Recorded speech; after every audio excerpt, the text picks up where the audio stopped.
আমরা এসেছি ডক্টর হুমায়ুন আজাদের বাড়িতে।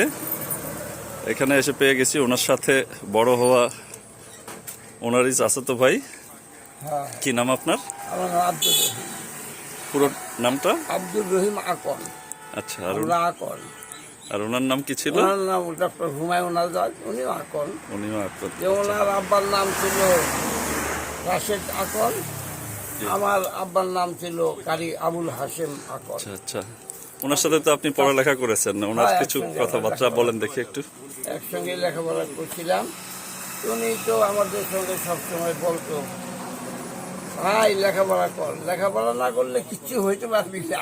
আচ্ছা আচ্ছা, ভালো লেখাপড়া করবি, বড় কিছু হইতে পারবি। তখন তো দেখলাম পাকিস্তান টাইম না, তখন তো আর এত উন্নত না।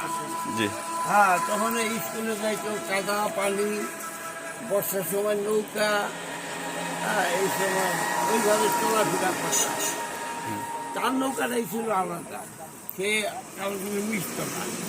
তো হয়তো আমরা একদিন স্কুলে যাবো, আরেকদিন যাবো না, ঠিক কিনা। কিন্তু উনি তো তা না, ওনার যেতেই হবে।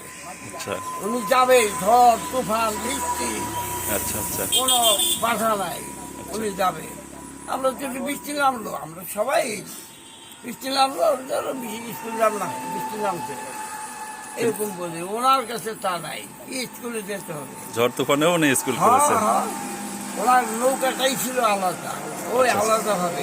আচ্ছা আচ্ছা আমার সবার নৌকা ছিল আলাদা। একা স্কুলের টাইম হয়তো চলে যেত। সারা রাত দেখছি জীবনের ঘুম আসে নাই।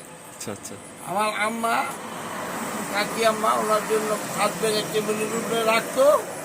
রাত 2টা বাজে আম্মায় ঘুমে থেকে উঠতো, উঠতে দেখতো ভাত খাইছি, ভাত খায় নাই। আচ্ছা ওই যে ভাত খাস নাই কা, একটার বই দিয়ে ঠিকা ফালাই দিয়া বয়, আগে ভাত খাবি তারপরে। আর এখন ঘুমায় রাত 2টা বাজে, এখনো না ঘুমাইলে সকাল আবার স্কুলে যাবি কেমনে? আচ্ছা মা আমার সমস্যা নাই, আমি স্কুলে যাইতে পারবো।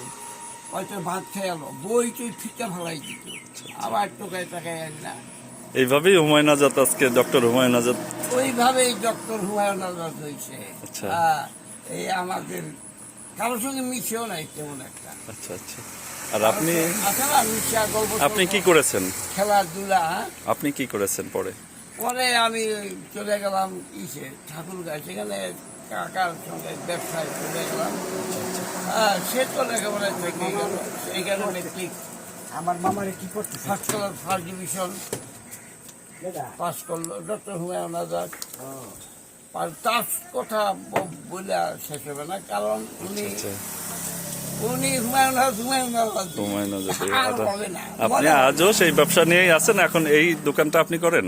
এই দোকানটা আমি করি। আচ্ছা, ছেলে মেয়ে? এখন কি করবো, সময় ছেলে মেয়েরা কি করে আপনার? ছেলে মেয়েরা ব্যবসা আচ্ছা চাপা করে। আচ্ছা, থ্যাংক ইউ। ওনার ছেলে মেয়েরাও যাকে এমনি সব মিলাই তো উনি মানে ভালো লোক ছিলেন একজন। ভালো। আচ্ছা, উনি আমাদের জন্য দেশের যেমন বলে, উনি যেমন অনেকে বলে না, উনি নামাজ পড়তো না, বাইর করে নাই। না ওরা হারিয়ে গেছে ব্যাংককে বইতে দুইটা লাখ টাকা দিলাম। আমার আব্বা যেমন ছোট সময় থেকে সে ছিল কারিশাম, আর তার আব্বা ছিল স্কুল মাস্টার, পোস্ট মাস্টার। জি আর আমার আব্বা ছিল আবার মসজিদের ইমাম এবং কারিশাম। আচ্ছা আচ্ছা হ্যাঁ, তখন উনি আমাকে ডক্টর হুমায়ুনের মৃত্যুর আগে আমাকে বলছিল যে একটা, হ্যাঁ রহিম যা নামাজে যা, নামাজের সময় হয়েছে।